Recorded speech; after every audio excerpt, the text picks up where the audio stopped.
কৰিছো এযোৰ কাপোৰো উপহাৰে দিছে টছৰ কাপোৰ মুগা কাপোৰ নহয় মুগা কিনাৰ সাধ্য নাই কানত ধৰিছো আৰু নোৱাৰিম আৰু জীৱনত মুগা কিনিবলৈ ছোৱালীলৈ যি কেজোৰ আছে সেই কেজোৰে ৰাখিলো যোৱা বছৰ এযোৰ ললো কিস্তিত পইচা দিম বুলি কয় আজিলৈ এটকাও দিয়া নাই সেইজনী ডিজাইনাৰ বহি আছে সেইকাৰণে এবাৰ মোক কাপোৰো নিদিলে পিন্ধিবলৈ এযোৰ আকৌ ডিজাইনাৰ সঞ্জয় ঘোষে দিলে টছ তাতে আকৌ এজনে হাঁহিছে বুজিছেনে বাইদেউ আপোনাৰ কাপোৰযোৰত দেখোন দামৰ লেবেল লাগিয়ে আছে এইটো ই কথা এইটো দামৰ লেবেল নহয় অ আজিকালি বজাৰত ইমান ভেজাল কাপোৰ পায় আমাৰ শুৱালকুছিৰ বিষয়টো সকলোৱে জানে বস্ত্ৰনগৰী শুৱালকুছিৰ তৰফৰ পৰা এক পদক্ষেপ হাতত লোৱা হৈছে যে এই সিল্ক মাৰ্ক এটোক সিল্ক মাৰ্ক বুলি কোৱা হয় এই সিল্ক মাৰ্কটো যিযোৰ কাপোৰত থাকিব পাট এৰি মুগা বা টছ হওক সেই কাপোৰযোৰ বিশুদ্ধ ৰেচম বুলি আপোনালোক নিশ্চিত হ'ব পাৰে গতিকে এইটো দামৰ লেবেল নহয় এইটো সিল্ক মাৰ্ক বিশুদ্ধতাৰ পৰিচয় আৰু গুগল পেটো হোৱাৰ পৰা ইমানে মানে কি কম আৰু দৰ্জীয়ে এইমাত্ৰ ষ্টেজৰ পিছফালৰ পৰা এইযোৰ কাপোৰ আজিয়ে চিলাই দিছে পইচা লৈ গৈছে মানে দৰ্জীক পইচা দি হাইৰাণ হৈ গৈছো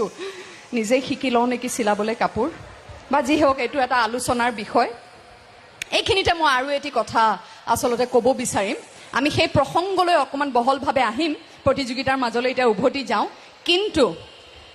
বিহু নাচক লৈ পেলাই বা লোক সংস্কৃতিক লৈ পেলাই এতিয়া বহুতো সংগঠন আছে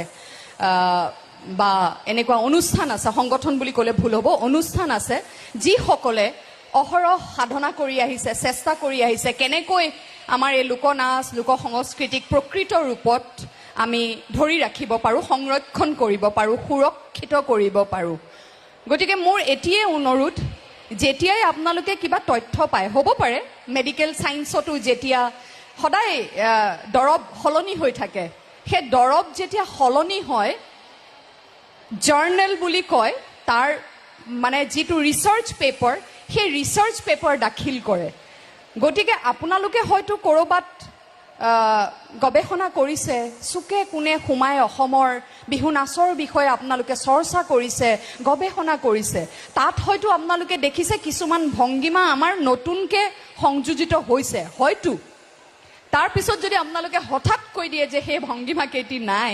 তেতিয়া অকণমান আমি যিসকল জড়িত হৈ আছো অকণমান বিচলিত হৈ যাওঁ সেয়ে মোৰ আপোনালোকলৈ অনুৰোধ আপোনালোকৰ চেষ্টাক মই ধন্যবাদ জ্ঞাপন কৰিছোঁ এটি অনুৰোধ যেন এইবিলাক আচলতে এক আলোচনাৰ মাজত হওক যিসকলে প্ৰকৃতাৰ্থত বিহু মাৰি আছে বিহুৰ লগত জড়িত হৈ আছে বিহুৱাসকলক মাতক বিহুৱতীসকলক মাতক বিহু সম্ৰাজ্ঞীসকল আছে বৰ বিহুৱতীসকল আছে সকলোৱে বহি আমাৰ বিশিষ্ট এই লোক সংস্কৃতিৰ সাধকসকল আছে আমি একেলগে বহি আলোচনা কৰি যদি কিবা সাল সলনি কৰিবলৈ হয় সেই আলোচনা আচলতে কৰিব পাৰোঁ আৰু বিহু সম্ৰাজ্ঞীৰ এই উপাধিক লৈ পেলাইও আজি 2-3 বছৰ মানৰ পৰা মই দেখি আহিছোঁ আমি সকলোৱে আচলতে পৰিলক্ষিত কৰি আহিছোঁ যে সাংঘাতিক এটা বিহুৰ আগে খুব সমালোচনাৰ পৰিৱেশ সৃষ্টি হয় কিন্তু এইখিনিতে কওঁ যে যোৱা বছৰ নে তাৰ আগৰ বছৰ লোক সংস্কৃতিৰ গুৰুৰ উপাধিয়ে লাভ কৰিছে আমাৰ ৰঞ্জিত গগৈ ডাঙৰীয়াই তেখেতে কৈছিলে যে বিহু সম্ৰাজ্ঞী মানে কোনোবা দেশৰ সম্ৰাজ্ঞী নহয় কোনোবা বিহু নাচৰ এটা সম্ৰাজ্ঞী এটা খিতাপ ৰখা হৈছিলে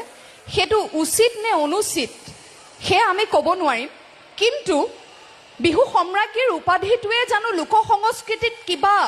অপসংস্কৃতি বা কিবা ব্যাঘাত জন্ম কৰিছে আজি মই দৰ্শকক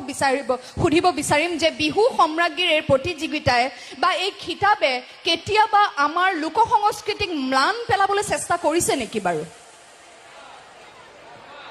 কৰিছে নেকি বাৰু কওকচোন নাই নহয়নে এইবাৰো দেখা গৈছিলে টিভি চেনেলত খুব বিতৰ্কৰ এক পৰিৱেশ খুব টিভি চেনেলত